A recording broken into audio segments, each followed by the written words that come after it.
Hey, welcome to our class of Tuesday Night Beer School with me, Chad, of Chad's Beer Reviews. Going alone and no head-to-head beer this time, just one can.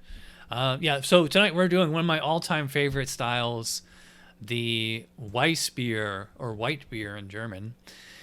Overall impression, a pale, refreshing, lightly hopped German wheat beer with high carbonation, dry finish, fluffy mouthfeel, and a distinctive banana-and-clove Weizen yeast fermentation profile. All right, so let's skip down to the comments, history, all that stuff. Also known as Hefeweizen, which I think is more known here in the States as Hefeweizen or Weizen beer, particularly outside Bavaria. These beers are best enjoyed young and fresh as they don't age well, I agree. In Germany, lower alcohol, light, and non-alcohol versions are popular. Cristal versions are filtered for brilliant clarity. History. While Bavaria has a wheat beer tradition dating back before the 1500s, brewing wheat beer used to be a monopoly reserved for the Bavarian royalty. Modern Weissbier dates from 1872 when Schneider began production of its amber version. However, pale Weissbier only became popular since the 1960s. Although the name historically could be used in Germany to describe beer made from air-dried malt, a different tradition, it is quite popular today, particularly in southern Germany. Yeah, that's Bavaria, I believe. Characteristic ingredients, malted wheat, obviously. At least half the grist. Pilsner malt, decoction mash, traditional. Now, you need to know the difference between decoction mash and a traditional mash for the BJCP. Weizen yeast, cool fermentation temperatures. Style comparison. Compared to American wheat, has a banana and clove yeast character and less bitterness. Compared to Dunkel's Weissbier, that's a Dunkelweizen, has a paler color and less malt richness and flavor. Let's see. Gravity is pretty low on both the starting and finishing. 4.3 to 5.6 ABV, 2 to 6 RSM, so light colored, 8 to 15 IBU, so not very highly hopped. And obviously I got, one of the granddaddies of them all, Paulaner Hefeweizen. Don't they know it's Weissbier now? Get Paulaner, you gotta change it to Weissbier. So this is full 500 ml can, 5.5 ABV. Does not have a fresh date on it though. All right, so I'm just gonna pause real quick to pour this, and I'll be right back. All right, I am back. I got my Paulaner in my Chad's. I swear I didn't steal this from Applebee's glass. This looks like one of those tall boy glasses they have at the bar. Like, get a 20 ounce of Blue Moon for like $3 or something.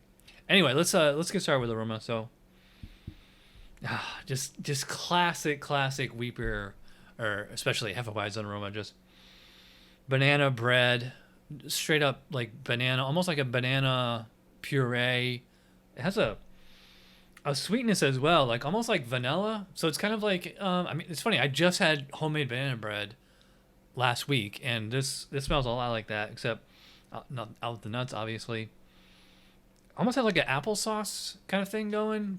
It's just like, banana is the most prominent ester you're gonna get, but I mean, there's also kind of an apple character to it. Like I said, a little vanilla. That clove spicy phenol is in there as well. It's definitely on the, taking a back seat to the banana, but it's there. And of course, just that literally bready base. I mean, this beer is at least half wheat after all, so it does smell kind of like banana bread or just, straight up whole wheat bread. I would not call it like toasty though. Not like breadcrumbs or toast, just the actual bread itself. Like if you walk into a bakery or something. All right, so let's see how this compares to the specs. Aroma, moderate to strong esters and phenols, typically banana and clove. I would probably call it, I'd call it almost, strong. For strong banana, moderate clove. Often well balanced and typically stronger than malt. I agree. Yeah, the first thing that struck me was the yeast character. Light to moderate bready, doughy, or grainy wheat aroma. I'd probably call it moderate. Even maybe a little bit more than moderate, but yeah. Light vanilla optional, yeah. I agree. A little bit of a sweet, vanilla character there. Light floral, spicy, or herbal hops optional. I really didn't get the hops at all. If they're there, they're just matched or paired, with the phenols so well that you really can't differentiate them. Bubblegum, strawberry with vanilla, sourness, or smoke are faults, yeah. That's interesting because I believe in the 2015 specs, they said bubblegum was okay. That's interesting. Now they're saying it's a fault. And it's definitely not sour. It's definitely not smoky. And to me, this strikes me as being absolutely perfect. Maybe just like the lack of hops is the only thing. I'll give this an 11, but I would have no trouble coming back and giving that the perfect 3. All right, or perfect 12, I should say. Speaking of 3, all right. So this looks really dark on camera, like almost brown. It's more of like a orange. Obviously, got the kind of lava lamp, effect going. This, I mean, it looks like a hazy IPA, and did have big, foamy, frothy head. When I poured it, took me, quite a while to wait for it to settle down. But good looking beer. Let's see what the specs say. Appearance: pale straw to golden color, very thick, moussey, long-lasting white head. Can be hazy and have a shine from wheat and yeast, although this can settle out in bottles. Yeah, interesting. Oh, they say pale straw to gold. Maybe it's just I'm indoors, but I mean this seems more like on the amber side. Amber orange color.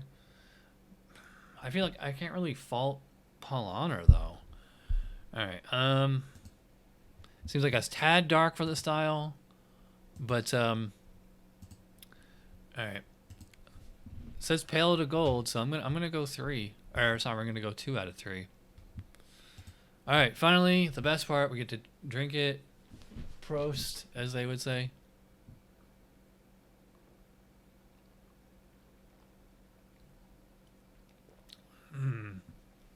Wow. There's no can date or fresh date on the can, but this to me tastes very, very fresh. It is just straight up bread, banana bread, very, very much banana bread, but with like an essence of sweetness or an impression of sweetness. Again, like a little bit of like a vanilla character to it. And again, like I said on the aroma, like almost like applesauce, but I think it's like the clovey phenol that I'm getting. So just, like it kind of reminds me of like cinnamon, just giving like a little bit of like a peppery kind of note to like balance off the wheat and the sweet kind of banana flavor. Yeah. It's funny, the taste here is pretty much the same from start to finish. I will notice that like as I finish it, like I get like a little bit of those phenols really come out a little bit more, and actually get a quick burst of like banana flavor too. Because up front, it's like all liquid bread, slight vanilla sweetness, but yeah, really tasty beer. I think anybody could like this. I mean, if you like bread, I think you would like this beer. Yeah, it's pretty delicious. As you can see, I drank half the glass already. Yeah, like those phenols linger, and like there might be like a little bit of like a hoppy presence there. Again, it's really hard to separate the hops from the phenols, but everything seems to be working.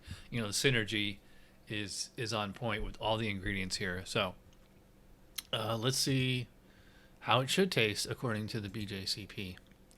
Low to moderately strong banana. I would agree. Yeah, I would probably call it moderately strong, and clove flavor. Often well balanced. Absolutely. Said the banana is slightly stronger, but it's like a 1-2 punch. Low to moderate soft, somewhat bready, doughy or grainy wheat flavor supported by slight Pils malt grainy sweetness. Yeah, to me it's like all the wheat. Pils malt is adding like a little bit of like a background note, but yeah, it says slight Pils malt. Very low to moderately low bitterness. I agree. I mean, it's not so much that it's bitter, it's just that spicy phenolic thing. Well-rounded, flavorful palate with relatively dry finish. Yeah, I agree with that. It's nothing really lingers here. Actually, I get a little bit of the phenolic aftertaste, but I mean, it's really tasty. Light vanilla optional. Yep, I am getting that vanilla. It's a nice bonus point. Very low floral, spicy, or herbal hop flavor optional. Yeah, I agree. Any impression of sweetness is due more to low bitterness than any residual sweetness. A sweet or heavy finish impairs drinkability. This is not. I would not call this like a sweet aftertaste or anything. Bubblegum sourness or smoke or false. Yeah, I don't get any of those. That's fine. While the banana-and-clove profile is important, it should not be so strong as to be extreme and unbalanced. Yeah, they don't want it to be like an ester bomb. That's the thing when you homebrew this, especially like in Florida or in a warm weather climate. If you ferment it like really warm, it's gonna be like super estery, and you want to keep it like within the appropriate temperature range. How to Brew by John Palmer and some other homebrewing books will tell you what to do on that. All right, so how are we gonna score this bad boy? To me, I mean, this is pretty much perfect. This is at least an 18, if not a straight up 20. It doesn't, and again, like, remember I penalized it on the color. So it might, if it was a little too dark, it might be a little over, toasted malt and like have a little caramel. But I don't get caramel, I don't get toast. So yeah, to me this is perfect. I'm gonna go 20. Mouthfeel, half the fun of drinking a half. Yeah, that is a fluffy, almost kind of creamy body. Not quite creamy like in a Guinness way, but it's just so soft. It's so smooth. It's so comfortable. The actual viscosity, I don't think I would call this full body. I mean, like it's hard to. It kind of messes with you because it is such that creamy texture. And I mean, it's at least medium body. I'd probably call it medium full, somewhere around there. But it's also fairly highly carbonated. Yeah, very, very smooth, soft. Yeah, maybe not creamy. It's just like soft, nice, smooth texture. One of the smoothest beers ever. 5.5 ABV. Feels a little bit lighter than that, but yeah, I can buy 5.5, and I would have no trouble, drinking quite a few of these. So let's see what the specs say. Mouthfeel, medium light to medium body, never heavy. I thought it said hazy. Fluffy, creamy fullness progressing to a light, spritzy finish, aided by high to very high carbonation, effervescent. Yeah. Like I said, it's at least a medium body. Yeah, I agree. I would not call this heavy, but it is fluffy and creamy, and it does have a spritzy, alcohol, carbonation, and effervescent. Yeah. So, again, any reason not to give it a perfect score? I mean, maybe I go 4. What do you think, Leo? Yeah, I'm gonna say 5. Overall impression, this is a 10. This is one of the best. Obviously, I mean, this product is one of the best you're gonna get. And this particular can that they sent me, this is definitely one of the best, actual individual experiences that I can remember. I just would love to think this is super fresh. But yeah, so what is our total score? Survey says 48. Yeah.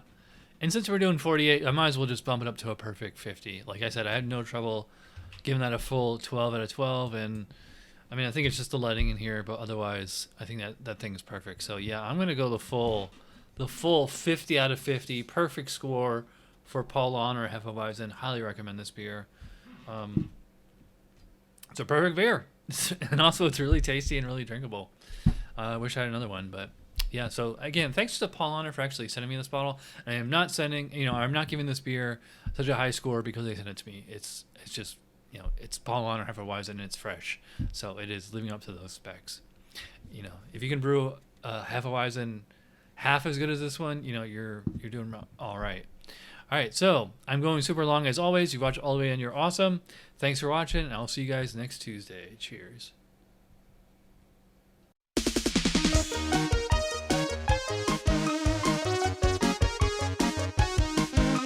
Somebody brewed it. Chad just reviewed it. Thanks for watching Chad's Beer Reviews. Trust me, the next episode will be a lot better.